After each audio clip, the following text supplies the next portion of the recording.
Gênesis 25. Quem encontrou o capítulo, diga amém. Deixa eu só achar o versículo aqui.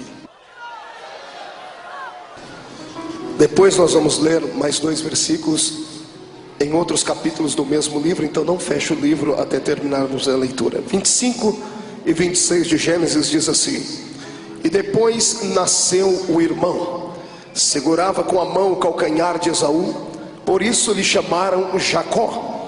E era Isaque de 60 anos quando Rebeca lhes deu a luz. Diga comigo, Jacó. Gênesis capítulo 27 e o versículo de número 19. Basta virar a Bíblia ou a página da sua Bíblia e você vai encontrar. Respondeu Jacó a seu pai: Eu sou Esaú, o teu primogênito. Fiz o que me ordenaste. Levanta-te, pois, assenta-te e come da minha caça, para que me abençoes. Diga comigo, Esaú. Capítulo 32 do mesmo livro, versículo 27 e o versículo de número 28. Está assim escrito: Perguntou-lhe, pois, como te chamas? E ele respondeu, Jacó.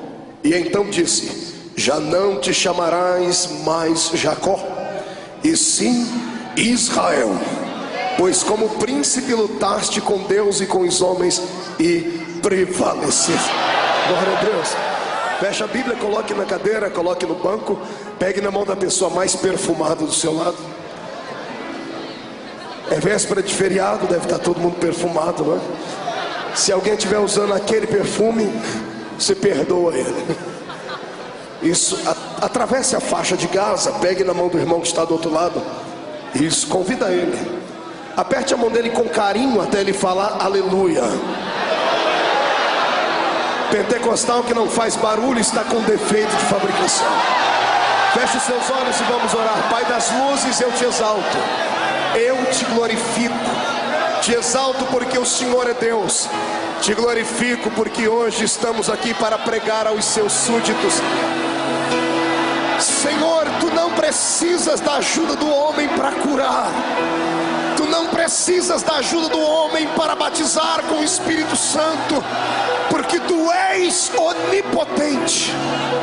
Mostra a sua onipotência nesta noite, em nome de Jesus Cristo, teu Filho amado. Amém e amém. Antes de se assentar, dedo de profeta para cima. Aponte este dedo no nariz da pessoa que está do seu lado com respeito e diga para ele: escute aqui, cidadão. Hoje é um daqueles cultos especiais. Especiais porque Deus sondou o seu coração e Ele vai falar com você, vai responder às suas perguntas. Você crê nisso? Então dê um grito de glória a Deus e incendeie este lugar. Aplauda o Rei Jesus e tome o seu assento. Muito obrigado. Aleluia. Glória a Deus. Eita Jesus.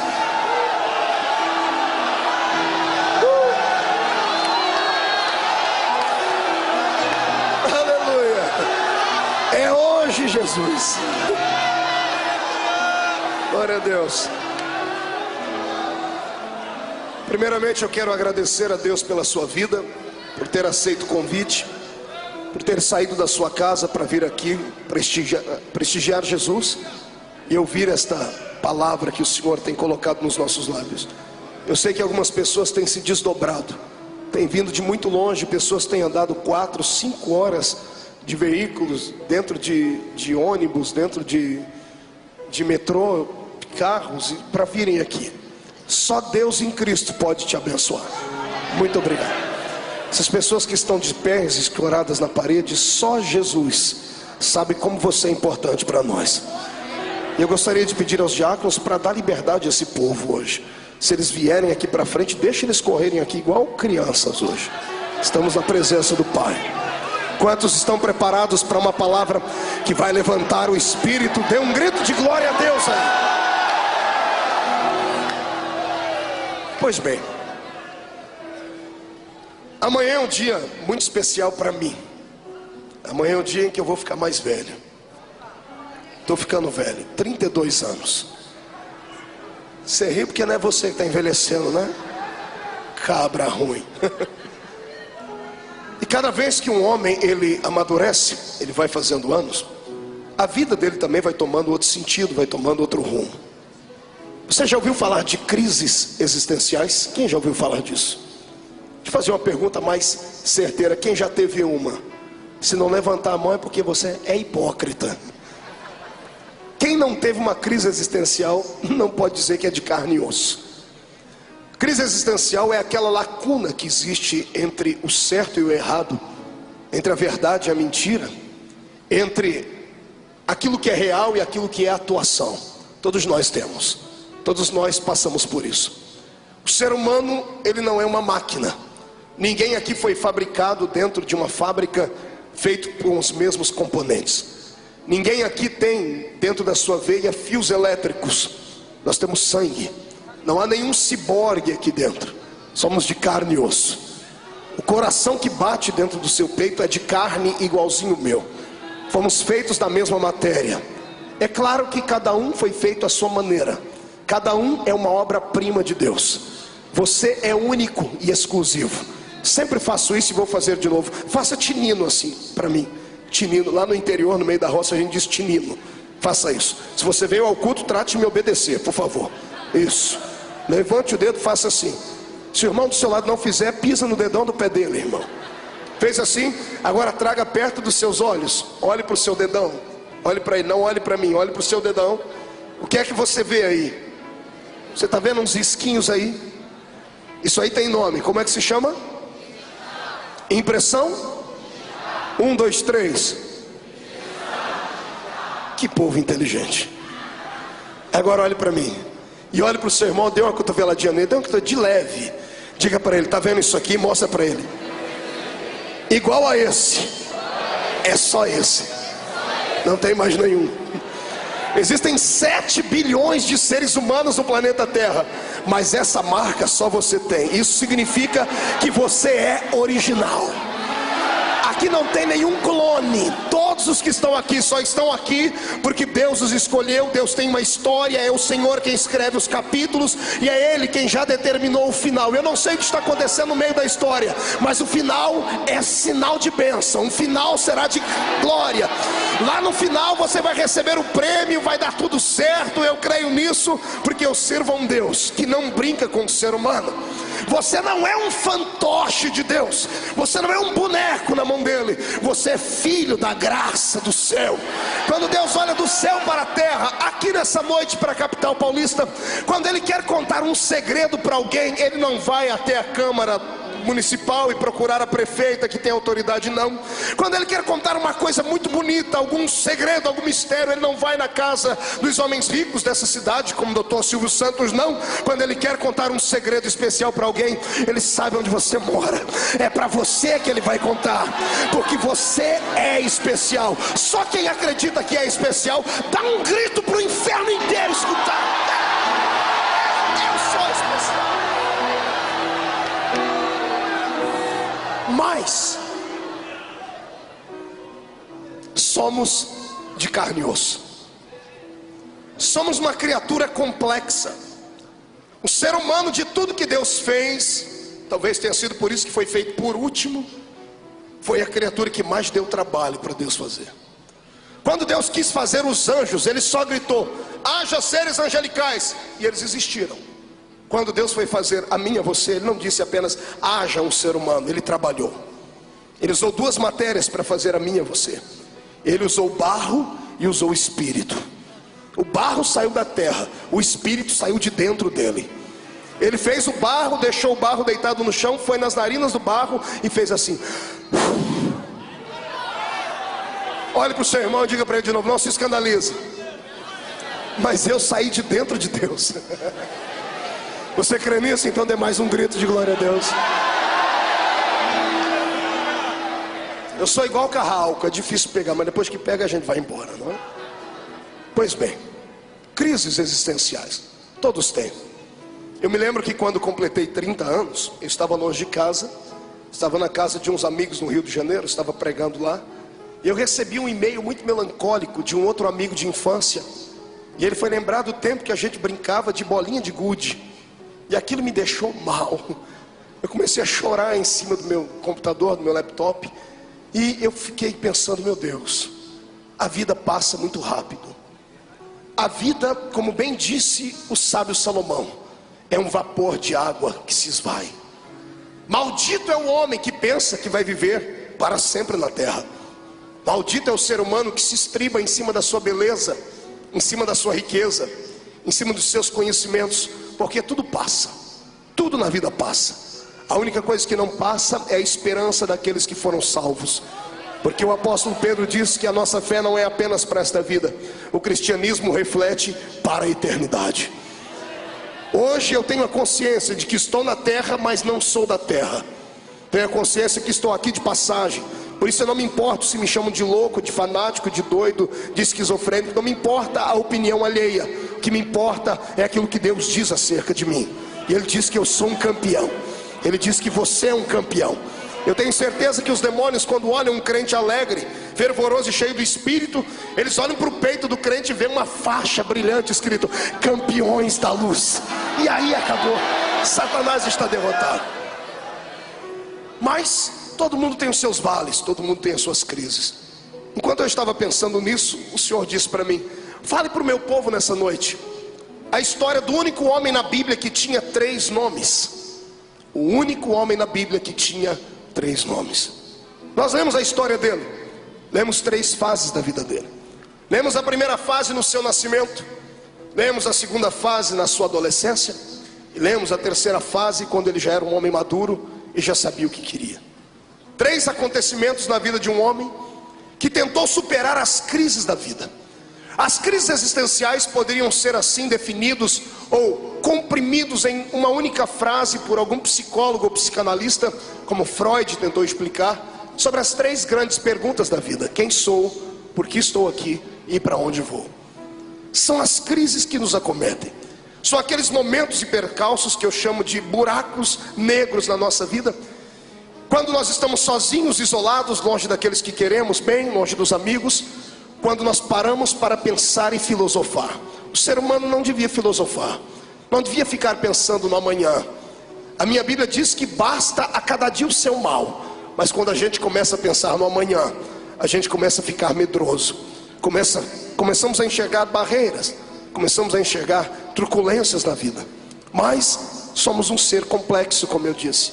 Quando eu olho para a vida deste rapaz que nós vamos falar aqui, ao nascer, alguém olhou para a maneira como ele nasceu e colocaram o nome dele horrível, horripilante. Só porque ele nasceu colado no calcanhar do irmão dele. Uma cultura judaica muito mística, onde usavam até mesmo a cabala. Eles olharam para o nascimento do menino e aliciaram o seu nascimento com o seu futuro. Só porque ele nasceu colado no calcanhar do irmão, porque ele era gêmeos, alguém disse assim: ele fez isso porque ele queria passar na frente do irmão dele. Ele fez isso porque ele queria puxar o irmão dele para dentro da barriga da mãe e sair primeiro, porque na tradição judaica imperava esta lei, a lei da primogenitura. O primeiro filho tinha o direito de herdar tudo aquilo que era do pai. O primeiro filho tinha o direito de herdar tudo aquilo que era da casa. E ele teve a graça, ou não sei como chamar isso, de ter um irmão gêmeo. Então a parteira e as pessoas que estavam perto, muito místicas, muito religiosas, quando viram o menino sair de dentro da barriga da mãe, puxando o outro pelo calcanhar, disseram: ele queria puxar o irmão para dentro, passar o irmão dele para trás, para ocupar o lugar dele. Aí colocaram o nome dele de Jacó. Diga comigo, Jacó. Pergunte para o seu irmão: você sabe o que significa Jacó? Jacó significa enganador, suplantador, desonesto. Se fosse o Nordeste, colocaria o nome de cabra safado. Foi esse o nome que deram para o menino. Agora imagine, use o seu intelecto, use o seu raciocínio. Vamos deixar o lado místico de lado e vamos usar um pouquinho do raciocínio humano. O que é que um bebê dentro do ventre da sua mãe sabe sobre a vida? O que é que um bebê dentro da sua mãe sabe acerca de primogenitura? Então, se olharmos por este prisma, vamos entender que essa história não passava de uma fábula religiosa judaica. As pessoas chamaram o menino por aquilo que ele mostrava aparentemente que seria, só porque, por causa de um ato dele nascer colado no calcanhar do seu irmão, colocaram o nome dele horrível que o acompanhou pelo resto da vida. As pessoas diziam que ele era um enganador. Talvez você nunca tenha pensado nisso, eu vou lhe ajudar a raciocinar. Imagina essa criança conforme foi crescendo. Não bastasse ser chamado de enganador, o irmãozinho que nasceu antes dele era peludo, era viril, e ele era de pele lisa. E já o pai, machista como todo judeu é. Você sabia que o judeu até hoje, o judeu mais ortodoxo, ele vai para o Muro das Lamentações, ele começa a fazer os seus mantras, a cantar os seus hinos e a orar, e ele diz assim: Deus, muito obrigado por eu ter nascido homem. Até hoje é assim. Você sabia que no Velho Testamento o valor de uma mulher equivalia à condição dela gerar filhos ou não? Se a mulher pudesse gerar filhos, ela tinha um valor. Outro sim, este valor tinha que ser um filho homem, porque se fosse uma filha mulher, ela seria repudiada pelo marido por 40 dias. Se fosse um menino que nascesse, apenas 7 dias o marido ficava longe dela, mas se fosse uma menina, era 40 dias. Isso está escrito no livro de Levítico. Eles diziam que a mulher não era bênção para eles. Então a mulher sempre ocupou um lugar estranho na história, talvez por causa do pecado de Adão e Eva, talvez por causa da influência de Eva sobre Adão. Eu imagino que toda essa história começou lá no Éden. Imagino que depois do pecado, Caim e Abel estavam crescendo, e na hora de jantar ou na hora de almoçar, os dois suados, com a mão cheia de calo, um olhar para o outro e falar: pai, conta para nós aquela história lá do jardim que o senhor morava. E o pai falando: eu morava num jardim que eu bebia de tudo que era bom, comia de tudo que era bom, não tinha que trabalhar, não tinha que fazer mais nada. E aí ele fala: pai, por que o senhor teve que sair do jardim mesmo? Eu imagino Adão dando uma olhadinha lá para a cozinha, Eva com a barriga encostada no fogão, ou encostada no tanque, lavando roupa. A culpada foi ela. Tenha nascido ali, talvez, essa ojeriza que o ser humano ou o homem sente pela mulher lá no Oriente. Então imagine você que além do menino ter nascido com um nome maldito desse, ele ainda tinha traços que não deixavam o pai acreditar que ele seria um homem macho, másculo ou coisas assim. Então todas as vezes que ele, como criança, chegava um vizinho em casa, chegava um parente, ou chegava um compadre e dizia assim: aí, ô doutor Isaac, o senhor tem filhos? Tenho. Deixa eu lhe mostrar o meu primogênito. Venha cá, Esaú. Esaú significava peludo. Venha cá, viril. Venha cá, másculo. Venha cá, macho. Esse aqui é o meu primogênito. Só tem esse aí. Eu tenho outro. Eu tenho um enganador. Eu tenho um suplantador. Eu tenho um desonesto. E o coitadinho ficou com isso dentro do coração, e ele ficava escondido debaixo da barra da saia da mãe. É isso que a Bíblia diz. Então a autoestima desse rapaz foi implodindo dentro dele, e deixou com que esse garoto crescesse com traumas na sua vida. Já na sua infância gerou na vida desse rapaz uma crise de identidade. Já na infância ele viu o pai aplaudir o outro. Ele viu o pai aplaudir o que era caçador. Ele viu o pai falar do outro que era peludo, que era másculo. Então ele cresceu com aquela imagem na cabeça, dizendo assim: o meu pai gosta mais do outro do que de mim. Essa história é tão antiga, mas ela é tão atualizada. Eu abro um parênteses para começar a explicar isso aqui. O que tem de gente aqui dentro hoje que não consegue superar as crises da vida, não consegue sair de dentro do buraco das crises, dos traumas, por causa das coisas e das palavras que as pessoas falaram sobre ela. Se o pai e a mãe soubessem a autoridade que há nos lábios, a palavra profética que sai de dentro do seu coração quando ele fala, ele pensaria 2 vezes para falar. O que tem de gente aqui impregnado com um espírito contrito, gente que não consegue desenvolver nenhum tipo de talento. Pessoas que são introvertidas, que são pequeninas, que quando olham no espelho se sentem mal. Sempre buscam uma outra figura em quem se espelhar, mas se sentem sempre os últimos. Gente que não consegue sair de nenhum tipo de lugar, não consegue alcançar nenhum tipo de sonho, que são frustrados, porque todas as vezes que alguém olhou para ele na sua infância, ou mesmo na sua adolescência, colocaram um nome nele que não era o nome dele. As pessoas chamavam ele de Jacó, mas ele não era Jacó, porque o projeto de vida não havia nascido na terra, havia nascido no céu. eu começo aqui a arrebentar a boca de Satanás e a dizer que todos os que estão me ouvindo aqui não são aquilo que as pessoas dizem que vocês são. Você não é aquilo que as pessoas dizem que você é. Você não é um cachaceiro, você não é um iletrado, você não é um bebum, você não é uma mulher de vida fácil, você não é uma pessoa atribulada, você não é endemoniado. Eu quero dizer aqui que você não é nada dos pejorativos que as pessoas dizem que você é. Eu quero que você abra nessa noite uma pastinha na sua mente, pegue tudo aquilo de ruim que falaram de você, dê um jeito de colocar dentro da lixeira, delete, porque a partir de hoje você vai saber quem você é de verdade. Você é aquilo que Deus escolheu você para ser. Parece brincadeira? Vem comigo. Jacó entra na escola, está sentado na carteira. Lá está o professor, rabino não sei das quantas. Ele começa a fazer a chamada. Peludo, viril. E o irmão dele diz: presente. Aí vai chamando os outros, vai chamando um por um, todos os nomes. E quando chega no pequenininho já começa a tremer. Enganador, desonesto. Aí ele levanta a mãozinha: presente. Todo mundo olha para trás, com olhar de repúdio, com olhar de discriminação. Não há nada pior na vida do que você ser discriminado. Ser discriminado por causa da sua condição social, ser discriminado por causa da cor da sua pele, ser discriminado porque você não é uma pessoa influente. E o problema é que a discriminação chegou até dentro da igreja. O que tem de gente discriminado dentro da igreja? Discriminado porque não tem um sobrenome forte no contra-cheque.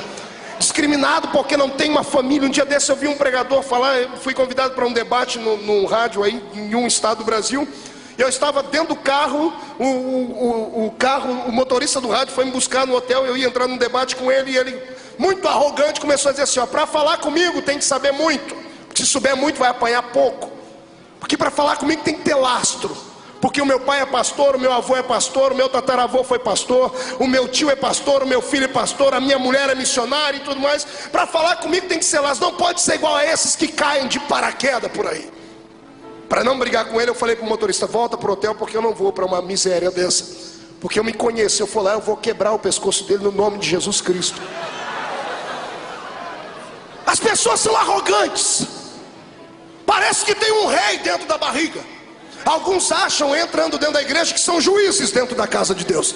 Se julgam superiores aos demais, acham que podem julgar, acham que podem falar tudo sobre o seu jeito de viver, acham que podem tocar nos seus usos e costumes. Eu quero que todos entendam que não existe nenhum juiz aqui na esfera humana. O único juiz que existe está sentado no trono. E detalhe, antes dele julgar, temos que passar pelo advogado de defesa, que é Jesus Cristo, o Senhor. É Ele quem defende, é Ele quem dá a palavra.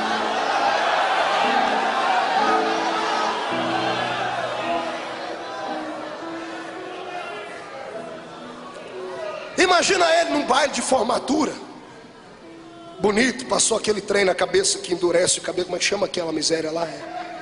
Gel. Eu não preciso, que o cabelo já é duro, né? O sangue do cordeiro. Isso aqui é maldição. Um dia eu explico isso. Pois bem, tá ele lá todo bonito, galã, bonitão. Arrumou uma namorada, não sei o nome dela.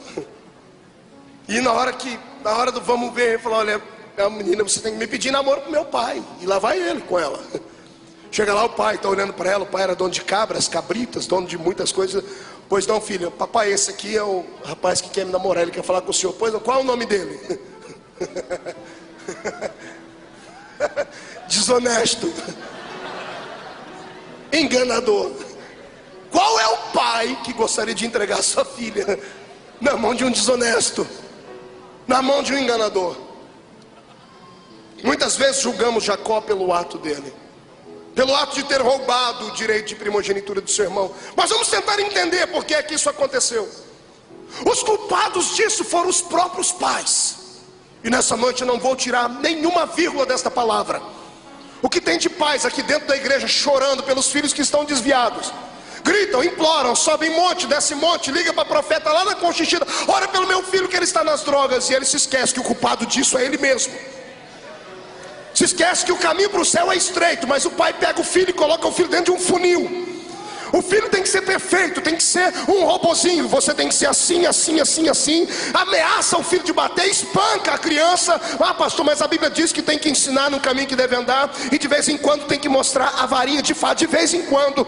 Ensinar o caminho não significa obrigar a pessoa a ser aquilo que ela não quer. O ser humano tem livre-arbítrio. Você pode ensinar, mas não macule. Não transforme a sua casa, a sua fé, a sua igreja dentro de uma prisão. A fé, o evangelho não é uma prisão, está entendendo isso? O que tem de gente dentro da igreja que não esboça alegria, você conhece isso? Igrejas que eu não vou citar o nome aqui, os crentes dentro da igreja são fechados, introvertidos, a cara deles parece uma carranca, parecem delegados de justiça. As mulheres têm 30 anos, parece que têm 50, 60, porque são introvertidos. Ensinaram para eles um evangelho pesado, tiraram o jugo do pecado e colocaram o jugo da religião. O jugo da religião às vezes é mais pesado do que o jugo do passado, e se esqueceram que a minha Bíblia diz em João 8,36 que se o Filho libertar, sereis livres.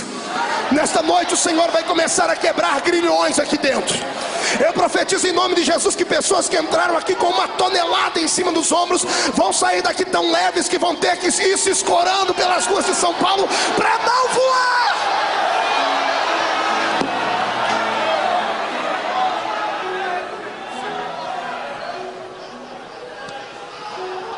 Esquentou.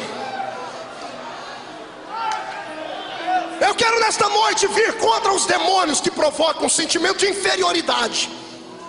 Se eu pudesse agarrá-los pelo pescoço, eu esganaria um por um deles, para eles tirarem as garras de cima da sua vida, porque eles não sabem com quem se meteram. Você não é aquilo que as pessoas dizem que você é. Você é projeto de Deus. Você é um projeto santo, você é um projeto perfeito. Deus não errou quando Ele te escolheu. Ele não errou. Pastor, mas Deus... Como é que Deus não errou? Pastor, olha a minha vida, eu não consigo ser santo, eu não consigo ser perfeito. Eu venho para a igreja, mas eu fico um pé aqui dentro, outro pé lá fora. Meu amigo, deixa-me lhe dizer a diferença entre Deus e o diabo. O diabo é igual um caranguejo, ele só anda para trás. Ele olha para você e só sabe falar do seu passado. Sabe por que Deus te deixa vivo? Porque Deus enxerga o futuro. Ai, que coisa linda! Quando Deus olhou para você, Ele enxergou o seu futuro. Sabe por que Deus não desistiu de você? Porque Ele enxerga além da visão humana. Acotovela o seu irmão e diga assim: ah, se Deus te mostrasse o que vai acontecer na sua vida daqui a 10 anos, daqui a 5 anos. Eu sei que muitos não podem ver, mas quem pode acreditar que será coisas boas? Então saia do chão para adorar.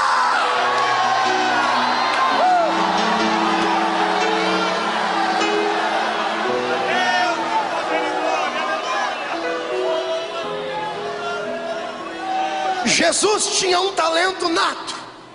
Todas as vezes que Ele escolhia um cidadão, Ele perguntava: qual é seu nome? Quando o indivíduo dizia: seu nome não vai ser mais esse, vai ser outro. Aleluia. O que eu acho interessante, a diferença entre Deus e o diabo é muito grande. O diabo, quando pega alguém, ele só bota apelido nele. Você já viu isso? Você vai lá no terreiro, é pai de Oxum, é filhinha de Nhanhá, é sobrinha do Tetê. Até os demônios, coitados dos demônios, essa foi boa, ótima essa. Chegam lá no terreiro de Macumba, é Zé Pilintra, Zé Pilantra, Exu Caveira, Tranca-Rua, Preto Velho. Olha que desgraça. Diferente do meu Deus não chama ninguém por apelido. Ele olha e diz assim: eu te chamei pelo nome, porque tu és meu, tu és meu, tu és meu.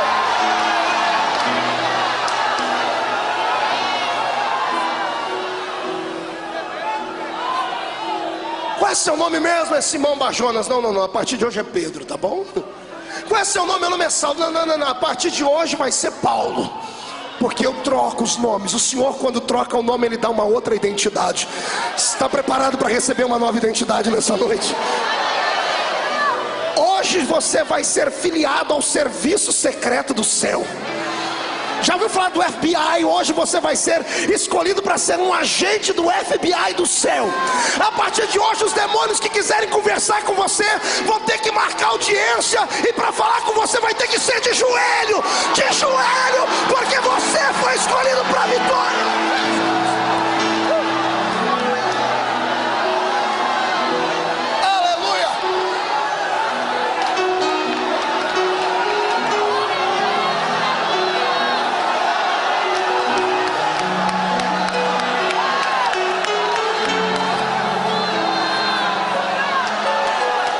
bem, olha para cá.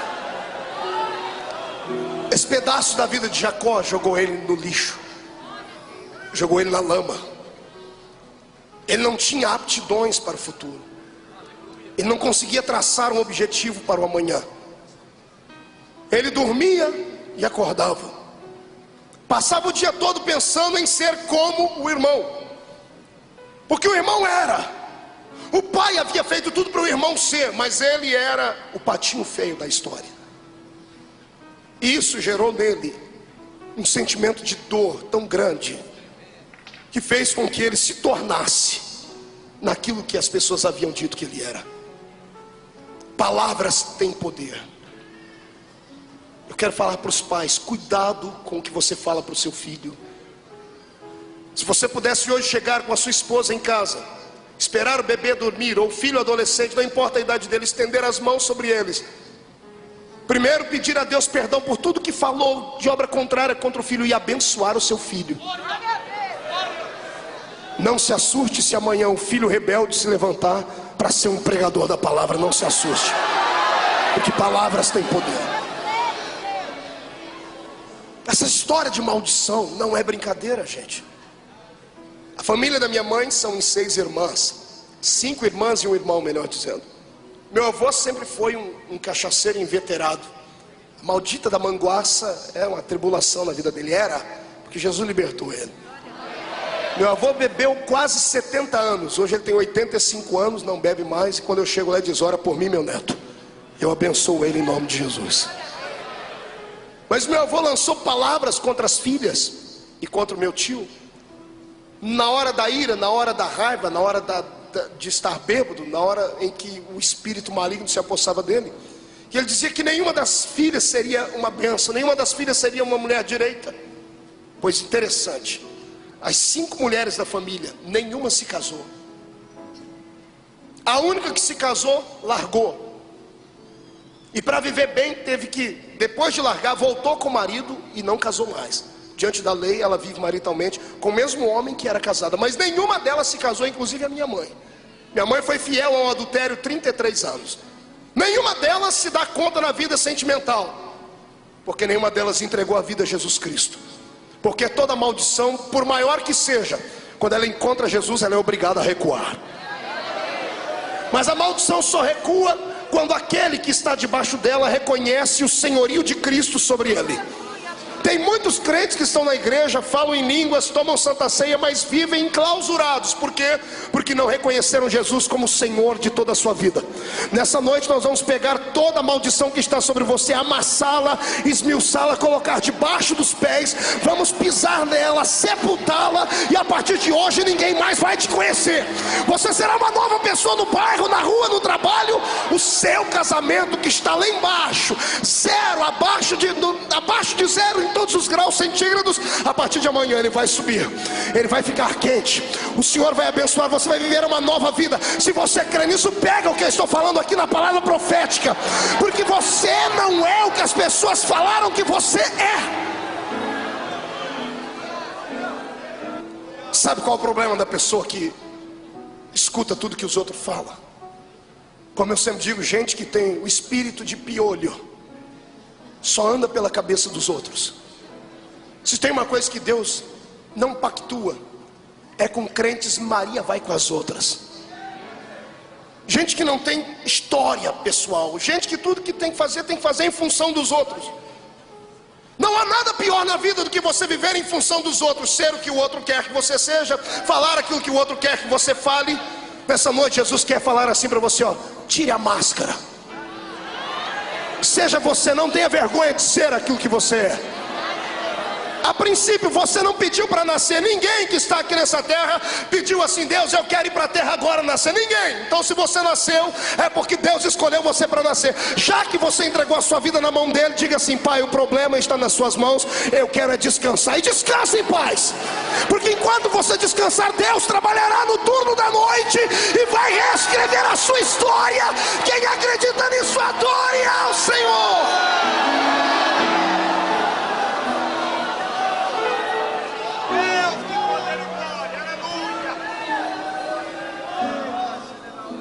Aquilo deixou Jacó tão oprimido, por causa do primeiro nome. Só que ele era Jacó, porque os outros chamavam. Mas o sonho dele era ser Esaú. Diga para o seu irmão, ele sonhava em ser Esaú. Olhe para cá e eu vou lhe dizer uma coisa que Deus me deu na primeira mensagem que eu preguei no Gideões, em 1999. Eu contei aquela plateia, na época tinha umas 70 mil pessoas, e disse assim: a diferença entre a minha vida e a vida de outros é que um dia Deus explicou para mim que eu não devia ser um eco. Eu era um eco dos pregadores. Sabe o que é um eco? É que você fala A, lá longe vai falar A. Eu imitava todo tipo de pregador que você sonhar. Como a minha voz é modulável, é uma voz muito rouca, ela é fácil de imitar a voz. Então eu chegava no banco da mocidade, falava para a moçada: quem que vocês querem ouvir pregar hoje? E aí a gente tinha os nossos heróis, né? Eu ia dizer: nós queremos ouvir hoje o pastor Gilmar Santos. Quem conhece o pastor Gilmar Santos aqui? Eu engrossava a voz, ia para o púlpito e começava assim: meu Deus, meu Jesus querido, eu não vou pregar mais. Só tinha um problema, não acontecia nada. Ai, Jesus, você ri, né? Porque não era você lá. E quando era para imitar um outro pregador, tinha um vozeirão muito forte, né? Eu engrossava a voz e assim: nesta noite, Deus. Eu pregava, fazia direitinho, dava até uns pulinhos igual eles. Pasme, eu era garoto, então você não pode me acusar. Até a língua estranha deles eu imitava. Pastor Takayama era o meu preferido, porque a língua dele era muito fácil. Hoje é meu amigo. Mas coisa de criança. E só que eu pregava e não acontecia nada. E um dia eu dobrei meu joelho e falei: pai, por que o senhor não me usa igual usa eles? Eu decorei a mensagem deles. Eu prego do jeitinho que eles pregam. Eu faço até os cacuetes, eu dou até os... Por que o senhor não me usa como usa eles? O senhor disse: porque se eu precisasse de 2 Gilmar Santos, eu tinha feito 2. O senhor falou: se eu precisasse de 2 japoneses como Takayama, eu tinha feito 2. Mas no céu eu tenho um lugar específico para cada um. Só tinha um lugar para o Gilmar, um lugar para o Takayama. Eu falei: então eu estou perdido. O senhor falou: por quê? Porque o senhor não deve ter nada para mim. Como é que o senhor vai ter um lugar para um baixinho igual eu, que tem uma voz parecendo a taquara rachada? Não tem influência, ninguém na minha casa é crente, eu não tenho ninguém que é por mim. O senhor diz: mas você tem a mim.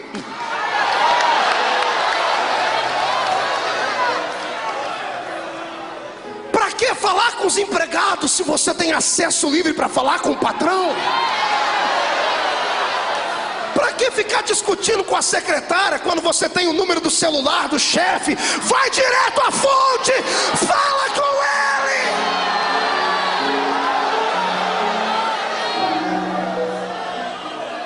ele. Naquele dia o Senhor falou comigo: você não tem que ser eco, você tem que ser uma voz. Entendeu isso? Levante a mão direita, pegue no ombro do seu irmão com carinho, chacoalha ele até ele ficar irritado, por favor. Irrita ele, irrita. Diga para ele: você não tem que ser eco. Diga: você tem que ser uma voz. Diga: uma voz. Uma voz. Aqueles que querem ser uma voz, que adorem ao Senhor.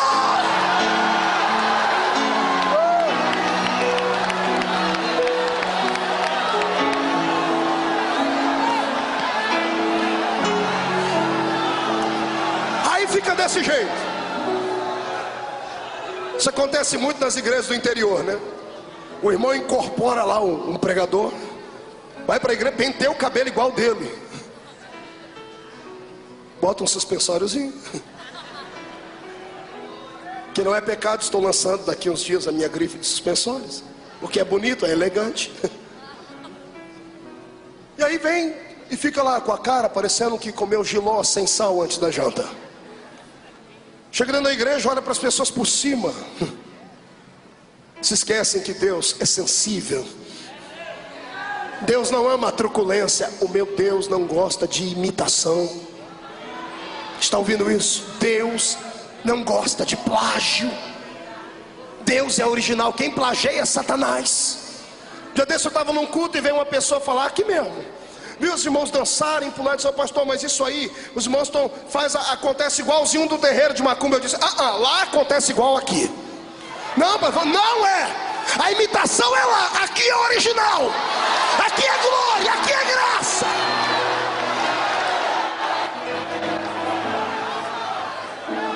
Está entendendo? Você não tem que ser uma imitação barata. Cá para nós, imitação barata dura pouco. Você sabe disso. Jacó estava com o espírito tão para baixo que ele sonhava em ser Esaú. A primeira chance que ele teve, o pai ficou cego, estava morrendo, ia ministrar a bênção da primogenitura sobre Esaú. Chama Esaú e diz: Esaú, vai, caça uma caça e faz para mim um guisado de lentilhas e traz, porque eu vou lhe abençoar. O menino Jacó, à espreita, de tanto ouvirem chamá-lo de desonesto, ficou, porque palavras têm poder. Se escondeu debaixo da saia da mãe, começou a chorar: mamãe, eu nunca mais terei uma chance. A mãe se compadeceu dele, ficou com pena do menino, ajudou ele a bolar um plano, um crime perfeito. Botou uma roupa no menino com um pelo muito grande, e ele chegou perto. Imagine, Esaú era viril, pai. Jacó, pai. Aí Isaac estava cego. Pai, já trouxe o guisado. Pai, epa, essa voz não é de Esaú. Traz o seu braço aqui, deixa eu ver se você é peludo. Quando o pai tocou, você é peludo. Você deve estar rouco, deve estar com problema de garganta. Qual é seu nome?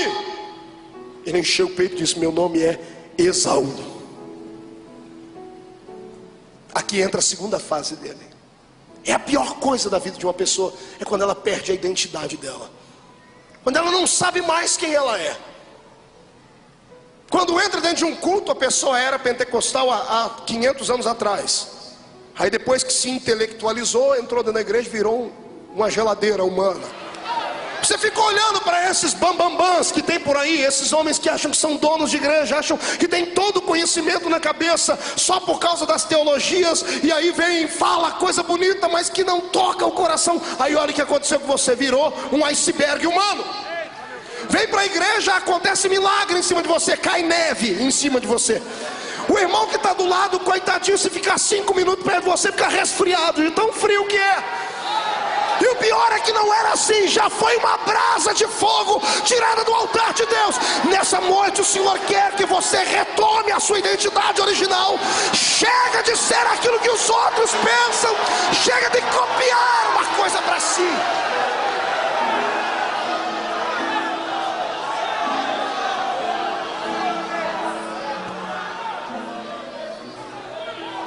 Escute, você não é comum. Você não é comum. Quando você aceitou Jesus como Salvador, você fez um pacto de mudança. Quando você entregou a sua alma a Cristo, o véu do templo se rasgou diante de você. Você passou a ter acesso livre ao Santo dos Santos. Tudo o que é sobrenatural pode acontecer na sua vida. Tudo aquilo que pedirdes no nome de Jesus crendo, você pode receber. Por que é que não recebe então? Porque ou fica pensando naquilo que as pessoas falaram para você: não, eu sou o Jacó mesmo, e acabou. Ou vem para a igreja e fala: não, eu quero ser igual aquele outro. Não, eu sou o outro, incorpora, eu sou aquele. E não é nada, você não é nenhuma coisa e não é outra. E fica vendido dentro da igreja. Se espelha no casamento da amiga para ter o seu casamento. Assiste a novela e tenta imitar até os beijos da novela para ver se funciona.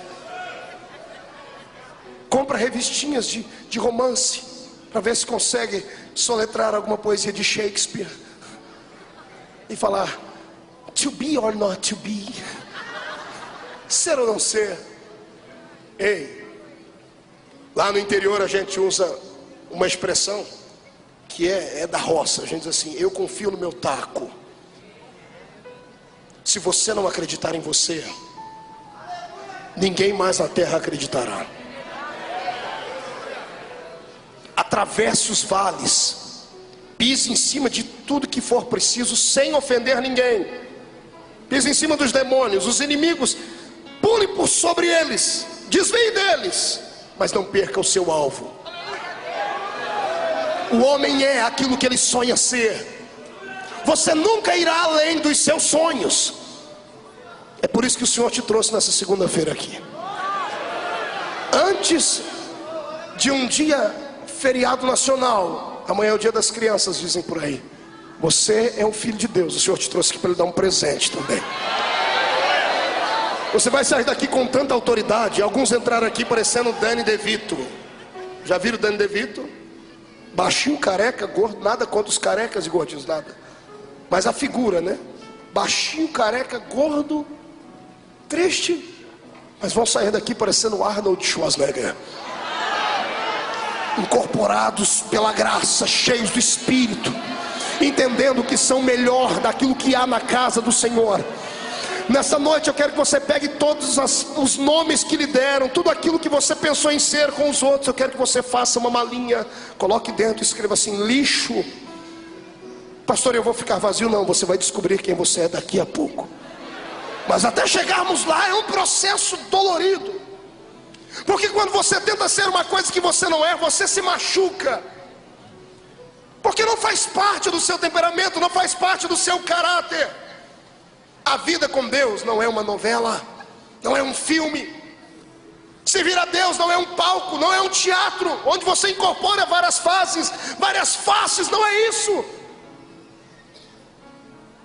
Se eu pudesse definir o desejo de Deus para a raça humana em uma única palavra, eu definiria felicidade.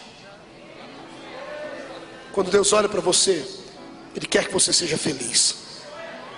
Mas para ser feliz você tem que primeiro deixar de pensar naquilo que os outros falaram. Se eu fosse dar ouvido para aquilo que os outros falaram, eu não estaria aqui. O Senhor hoje quer te levar para uma dimensão maior com Ele. Só pode passar para o nível da bênção aqueles que conseguirem vencer esses obstáculos, essas picuinhas. Deixa eu lhe dizer uma coisa: a partir de hoje, selecione as suas amizades. Até dentro da sua casa, se alguém sentar com você e só falar miséria, repreende, não aceita. Se alguém pegar o telefone, você viu que quando você viu quem caiu, grita no outro. Não, eu quero saber quem Deus levantou. Você pode me falar?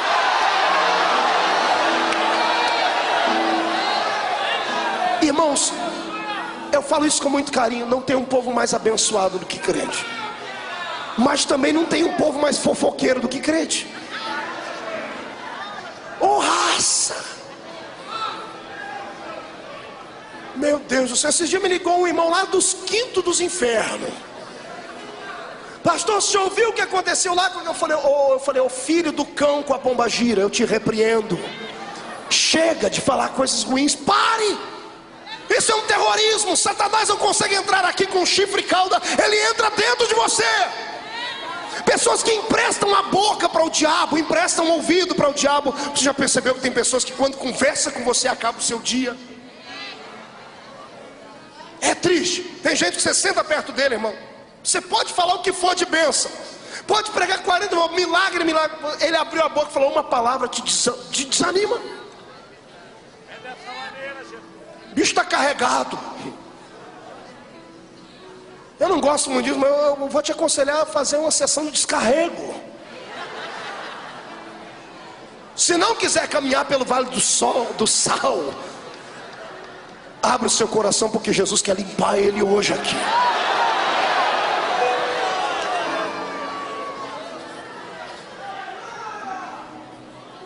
Algumas pessoas, quando vem falar com o pastor Marcos, falam: pastor Marcos, o senhor o senhor se acha, né?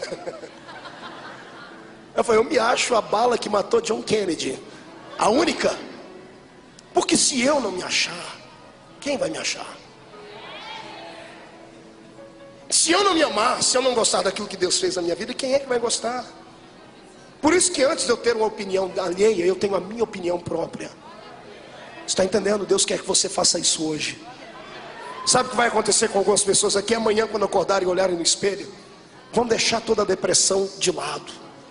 Quando tomar um banho hoje à noite ou amanhã, tudo aquilo que não presta vai sair junto com o banho. Se ame. Você é a imagem de Deus. Você é semelhança do Altíssimo.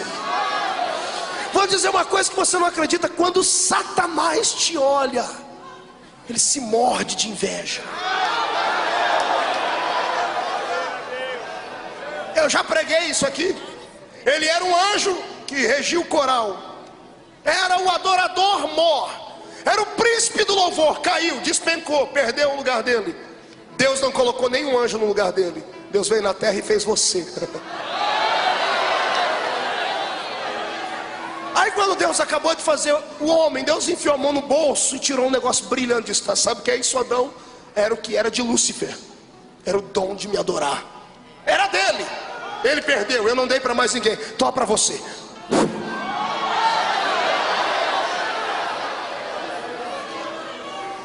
O infeliz do cão, eu quero que ele me escute. Porque amanhã ele será adorado nesse país do Oiapoque ao Chuí. Então hoje eu quero que ele durma. Se é que ele durma, eu quero que ele durma com a orelha quente. Eu quero que ele saiba que existe um povo que não aceita o domínio dele, porque ele é derrotado.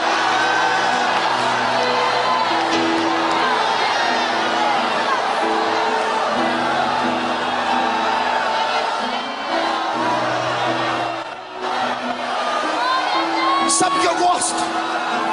Eu amo Jesus porque Ele ama desafios. O meu Deus é um Deus que gosta de desafios. Eu contava hoje para a esposa do pastor Jabes, que o pastor Marco Feliciano, um dia eu vou dar o meu testemunho completo aqui. Mas quando eu nasci no dia 12 de outubro, vocês sabem que é a data da padroeira do Brasil. Dentro de uma família extremamente católica, imagina o que significa isso.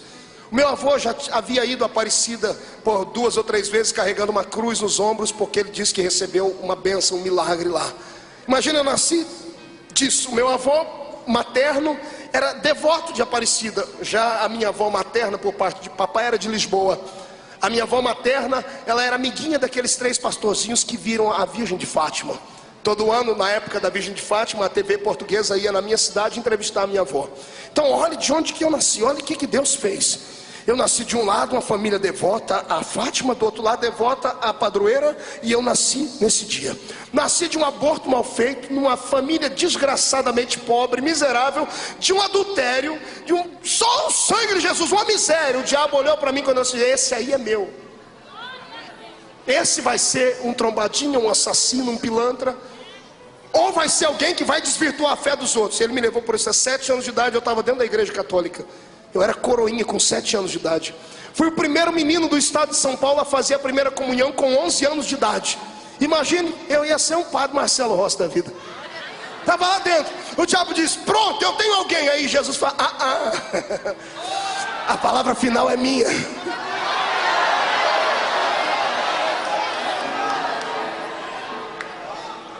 Olha o que Jesus faz. Pega um rapaz que estava destinado a ser padre e transforma ele num pregador do reteté de Jesus. E eu acho...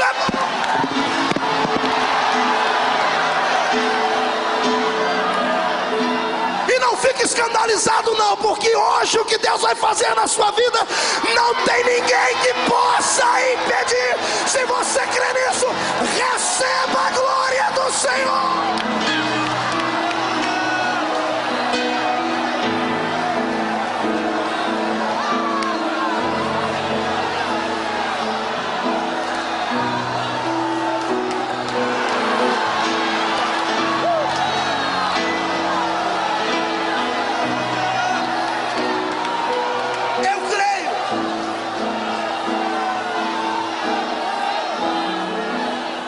Mãozinha direita para cima.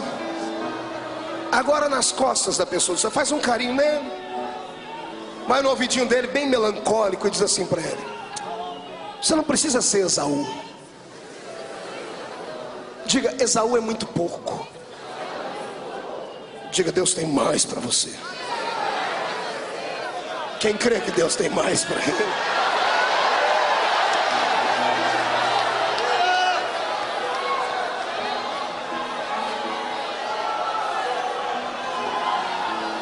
Recebeu a bênção,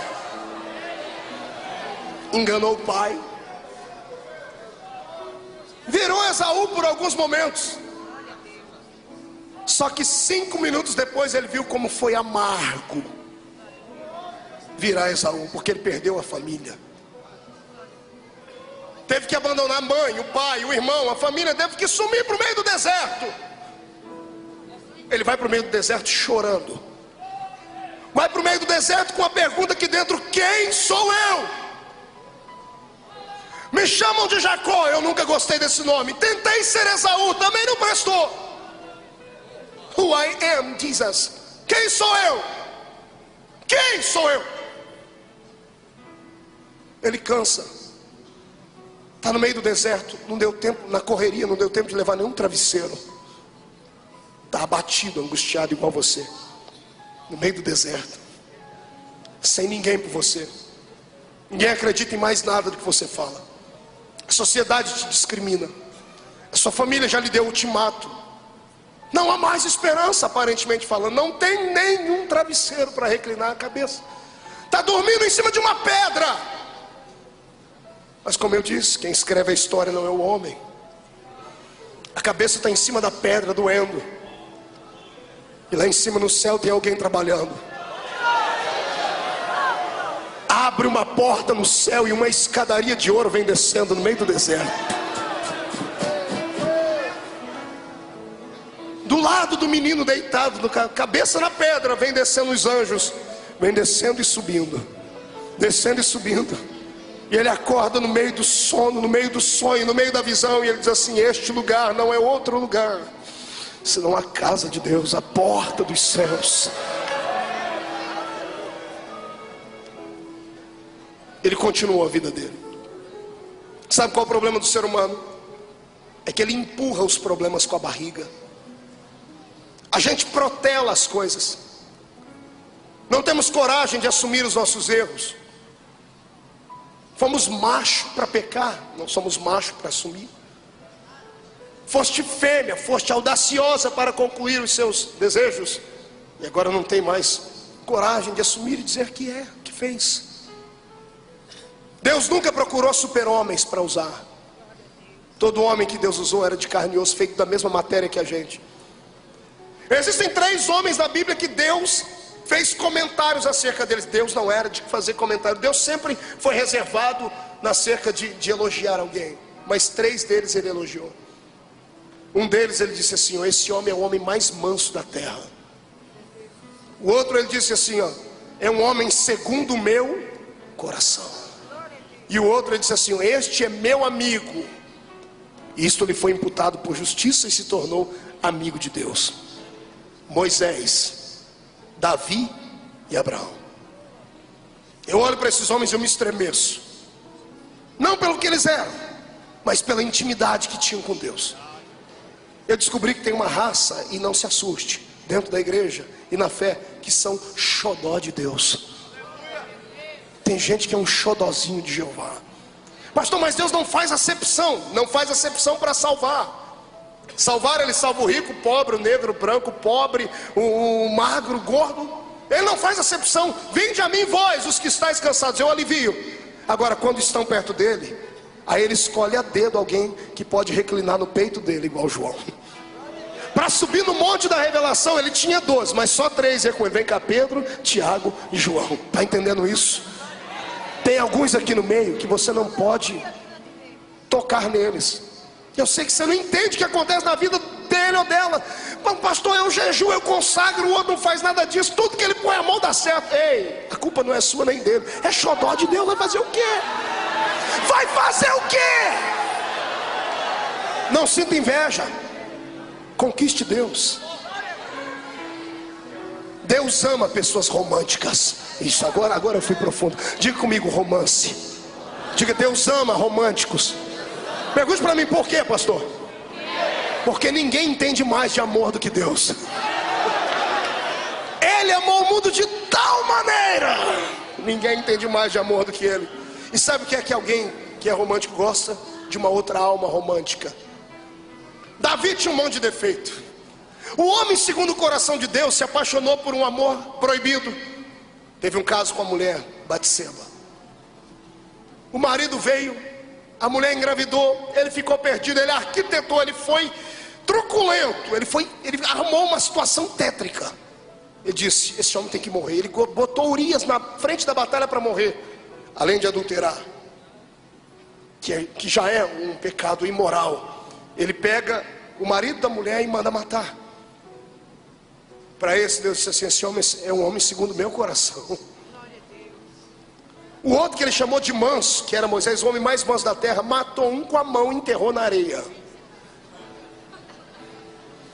Abraão, que era amigo de Deus, contou uma mentira tão terrível que quase acabou com o reino do Egito. Abimeleque e a família dele, todos os homens ficaram com uma doença quase incurável, porque ele mentiu. E a minha Bíblia diz que quem mente é filho de quem? Eu não ouvi. Quem mente é filho de quem? Então calma aí. O homem para quem Deus fez uma promessa grande, que nele seriam benditos todos da terra, era um mentiroso. O outro que escreveu a metade dos salmos e é o nosso herói, era um adúltero e homicida. E o outro que era manso, que tirou o povo do Egito até a terra prometida, matou um com a mão e enterrou na areia. O dia que eu estudei isso, eu fiquei louco. Eu disse: Deus, o que é que esses homens têm que eu não tenho? O Senhor disse para mim: eles tinham os pecados deles, mas eram sinceros. A sinceridade reinava na alma deles. O pecado de Davi foi feio, mas pode ler na Bíblia que ele nunca escondeu de ninguém. Está aqui para qualquer um ler. Ele confessou o erro dele e ainda disse assim: Deus, não retira de mim o seu reino. Foi isso que ele disse. Senhor, não retire de mim as belas mulheres. Foi isso que ele disse. Senhor, não retire de mim as riquezas. Senhor, não retire de mim a fama. Que ele disse: não retire de mim o quê? Oh, Deus ama pessoas que são românticas e poetas. Você não tem que ser um super-homem no reino espiritual, mas você tem que ser pelo menos um poeta. O que é um poeta, pastor? É alguém que salmodia. É alguém que senta debaixo de uma árvore, pega uma lira e começa a dizer: o Senhor é o meu pastor e nada me faltará. É alguém que não tem medo de olhar para cima e dizer: Jesus, eu te amo. Alguém que não tem vergonha de chegar no meio da rua, na empresa, no trabalho, na escola, na televisão e dizer assim: eu sou apaixonado por Jesus Cristo. E se te chamarem de fanático, as favas com eles. Você não deve nada a ninguém. Você é especial. Existem algumas pessoas aqui que são especiais, por isso Deus trouxe aqui para falar esta palavra. Você sabe que eu sou pregador de avivamento, eu gosto de barulho, de grito. Hoje Jesus disse: não, eu quero curar as crises existenciais, porque senão eles não vão saber me adorar. Você não é Jacó, você também não é Esaú. Pergunte para mim: quem sou eu, pastor? Eu não ouvi. Pergunte: quem sou eu, pastor? Agora eu preciso atuar. Eu preciso de um anjo aqui. Vai você mesmo, vem cá. Um anjo grandão, né? Fique aqui, anjo. Stay here. Fique assim, mão assim, olhando para o povo, mão assim, ó. Cara de anjo. Isso. Coitado. Quando eu venho aqui, o povo perde a estribeira, né? O rapaz, que eu já nem sei mais qual é o nome dele, porque um chamava ele de Jacó, ele pensava que era Esaú, está no fim da vida. Não no fim da vida do corpo, mas ele foi levado no limite da sua consciência. A maior prisão que um homem pode enfrentar está aqui. A consciência. A consciência é uma prisão. O que tem de gente preso aqui pela consciência. Pessoas que tudo que fazem, pensam e lembram do passado. O passado faz sombra em cima dos projetos do futuro, por isso que não anda. Tudo que ele fazia, e por mais que ele prosperava, sempre que ele dava um sorriso, ele dizia: olha quantas cabras e bois eu tenho. E por dentro ele dizia: mas eu não tenho paz, porque eu não tenho amizade na família. Na época podia, escute, na época podia, agora não pode, viu? Ele dizia: eu tenho 2 mulheres lindas. E aí a voz da consciência dizia: mas você não tem o perdão do seu irmão. Sou um homem rico, tenho 11 filhos. Na época ele não tinha o 12º, ele tenho 11 filhos. E a consciência dizia: mas você deita e não dorme mais, porque ficou alguma coisa no passado para ser resolvido. E nesse dia, como Deus levou ele no limite, ele disse: não dá mais, daqui não dá mais para ir. Do que adianta ter tudo isso se eu não tenho paz por dentro? Não é essa a sua pergunta? Não é isso que te leva a buscar Deus aqui e ali em outra igreja? Não é isso que te faz ter fome de Deus? Busca da cura das suas ansiedades. Pois bem, se prepare que Deus vai lhe curar. O anjo está lá. E ele falou, mas se eu chegar de uma vez, o anjo voa. Se voar, eu perco a bênção. E imagina ele, vai todo, vamos embora, levanta, não vai todo mundo embora. E imagina ele passando perto do anjo, fingindo que não está vendo. Oh vida, oh azar. Ai, como eu preciso de Deus e do perdão dele, me ajuda. Ai vida, eu preciso de alguma coisa diferente. Deus me responde, Deus me socorre. Ai, vou amarrar meu sapato.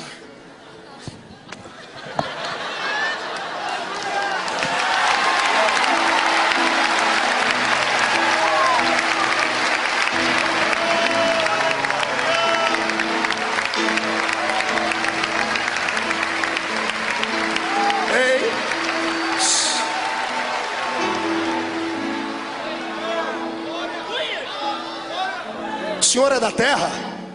Não. De onde o senhor é? Do céu. Assim, me deixa embora daqui. Me deixe embora daqui. Mas o senhor não é anjo? Voa. Tenta voar, tenta. Pode tentar.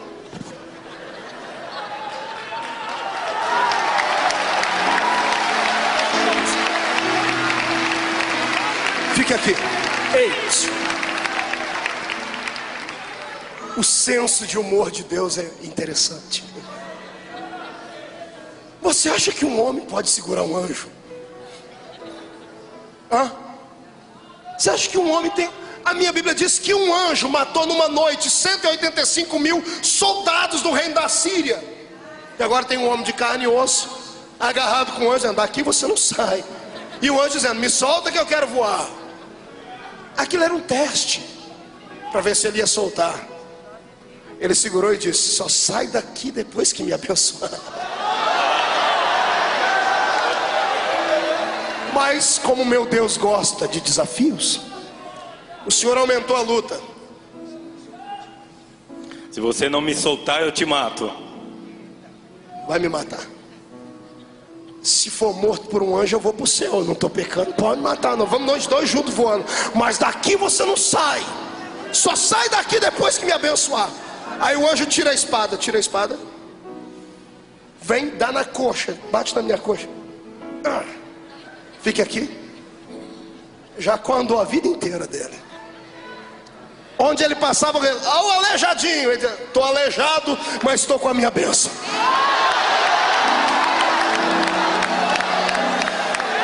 Eu não estou nem aí para quem me chama de aleijado.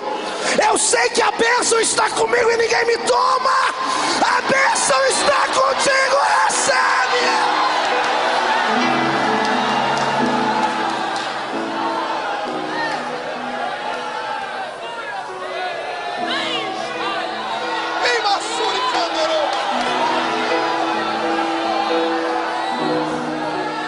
Já está amanhecendo.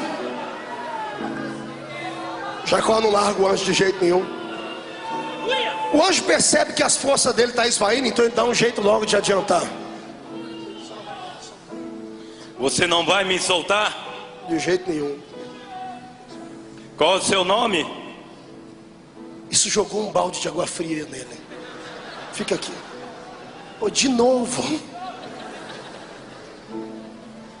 A vida inteira. Esse foi meu problema. A vida toda a crise dele era o nome dele. Agora, além dos homens, um anjo pergunta, qual é seu nome? Detalhe, deixa eu te explicar. Esse não era um anjo comum.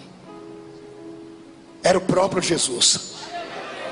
Era Jesus que estava do lado dele. Foi Jesus que feriu a coxa dele para deixar uma marca. Por quê? Porque ele não dá uma bênção que não custe nada a ninguém. Entende isso? Deus não quer gerar filhinhos de papai. Aquilo que não custa nada não vale nada. Se você quer receber a bênção de mão beijada, vai catar coquinho na primeira descida que você encontrar em São Paulo. Aqui é lugar para gente que tem coragem de batalhar. Se não trabalhar, não recebe. Se não pagar o preço, não leva a bênção.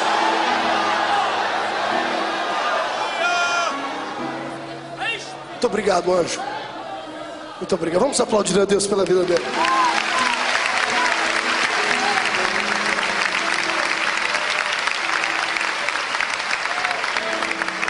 Esteja de pé comigo. Pegue na mão do seu irmão.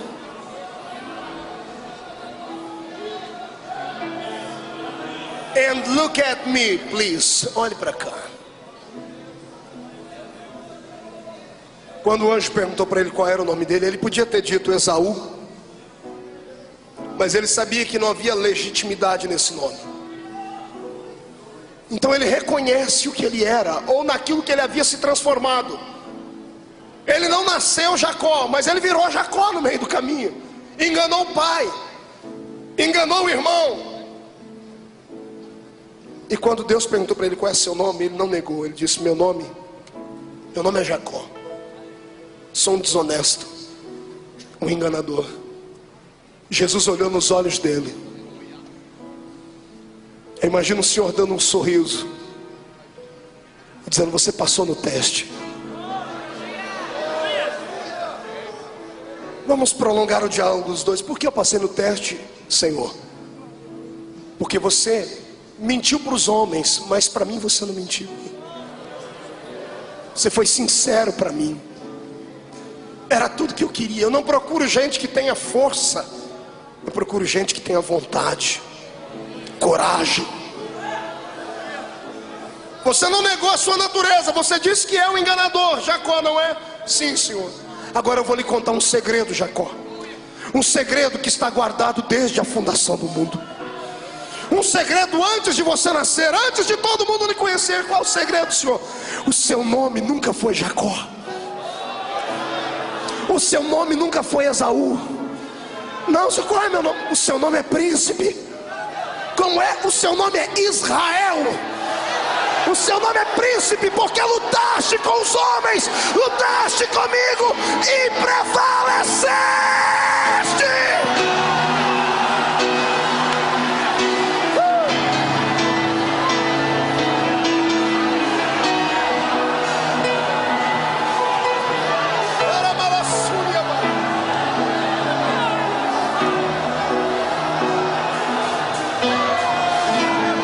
Perdoe aqueles que não acreditam em mistérios divinos, mas eu sou um pregador pentecostal e eu tenho visões. O Senhor me deu visões agora. Quando vocês adoraram a Deus, esse grito, eu vi as sepulturas abrindo e pessoas se levantando de dentro delas. O Senhor está me dizendo que pessoas que estavam mortas entraram aqui mortas por dentro, jogadas no chão, sem vontade de vencer, frustrados. O Senhor manda dizer que o Espírito de vida volta a soprar. A sepultura vai se abrir. Se prepare para ressuscitar.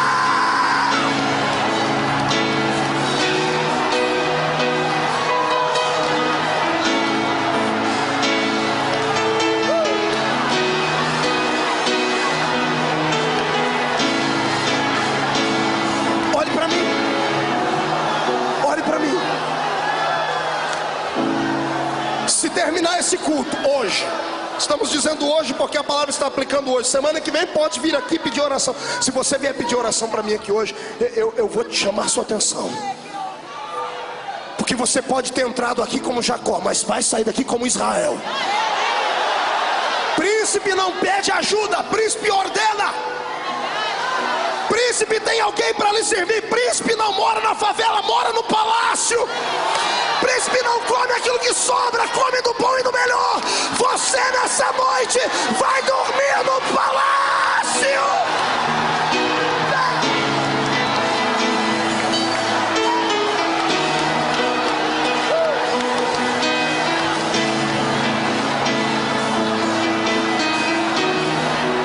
Você é príncipe. Olhe para mim, solte a mão do seu irmão por um momento. Murcha a barriga, estufa o peito. Dê uma olhadinha para a pessoa que está do seu lado. Olhe para ela agora com coragem. E diga para ele: você acredita que é príncipe? Diga: acredita que é uma princesa? Pergunte para ele: onde está a sua coroa? Olhe para mim. Onde foi que a sua coroa caiu, príncipe? A coroa só cai da cabeça do príncipe quando ele se inclina, quando ele se curva e cai. O Senhor manda dizer hoje que você vai se inclinar agora pela última vez, para pegar de volta a coroa que está no chão.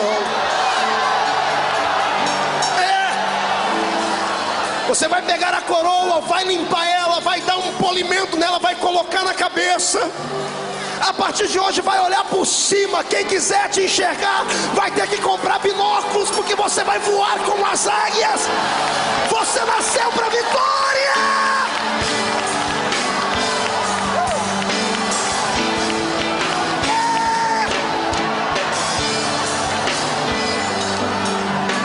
Segura um pouquinho. Fecha os olhos. Fecha os olhos. Eu quero nessa noite aqui na frente, antes de vir, escute. Eu quero pessoas que sofrem com um sentimento de inferioridade. Pessoas que sofrem com acusações das pessoas. Gente que está sendo caluniada. Gente que tem o nome sujo na praça. Pastor, o que o senhor está falando? Eu estou falando de milagre. Você não é o que o Serasa diz. Pastor, mas meu nome não me importa. Meu Jesus vai dar um jeito de tirar o seu nome de lá. Pastor, mas o senhor é louco? Não, eu sou homem de fé. Eu quero que você venha aqui. Você que não me importa o que você tenha sido, não me importa o que as pessoas veem em você. Eu quero aqui pessoas que querem sair daqui como príncipes. Se puderem ficar de pé, eu agradeço. Venha. Vai chover.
Chacoalhe bem alto.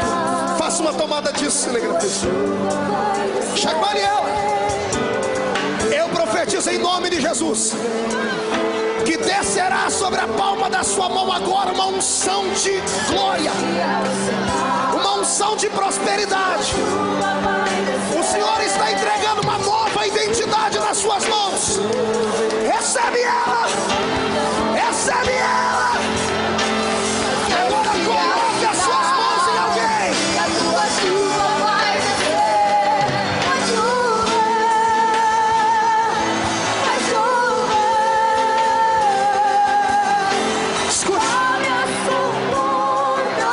Suas duas mãos para cima.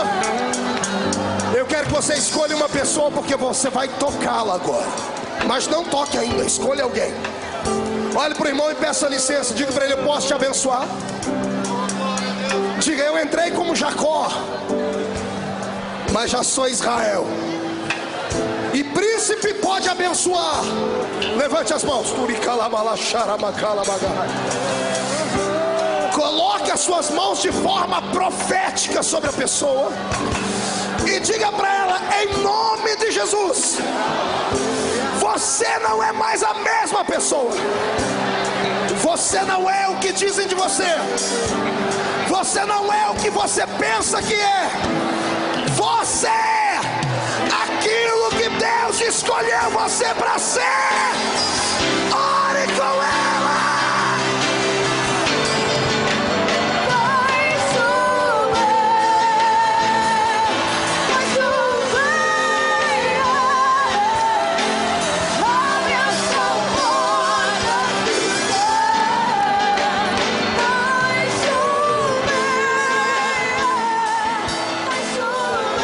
Diga comigo em alto e bom som, em nome de Jesus.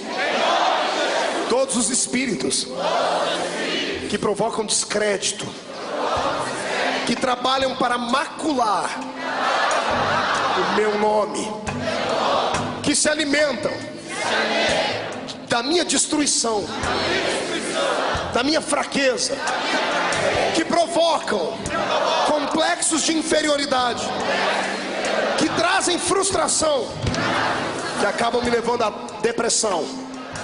Eu ordeno. Diga, não estou pedindo, eu estou mandando. Venha para a palma da minha mão agora. Pegue, fecha a sua mão, feche. Feche.